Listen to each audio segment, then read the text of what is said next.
vėl daržų kraitė jūsų ekranuose. Šiandien viešime Sicilijoje, Jūratės Gricienės fazendoj, kur jį turi ir ten ūkį. Ir noriu jūs supažindinti, jeigu kas saldumynų mėgėjas, su tokiu paprastu ir labai skaniu patiekalu, pristatyti skanų ir paprastą patiekalą, kurį nesunku padaryti. Reikia paimti žydišką macą ir iš jo iškirpti apskritimą. Tai aš jau kelis esu padaręs, va čia yra. Ir dabar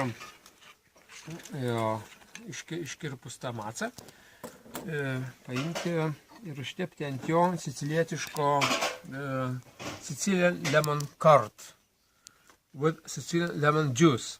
Tas lemon juice pasidaro labai paprastai, iš tikrųjų jis auginamas, Jūratė jį augina savo daržų visovėje, yra citrinmedis. Nepagalvokit, kad jisai yra koks tai senas stagaras, tai iš tikrųjų citrinmedžio jauni atrodo kaip seni. Citrinos. Nuostabi rūgštelė. Ir tai yra kokios citrinos? Kaip jos vadinasi šita rūšis? Šita rūšis vadinasi citramonda. Ir ar turi kokių nors specialių savybių, kaip jie augint? Papasakokit. Užkasė į citriną. Aha.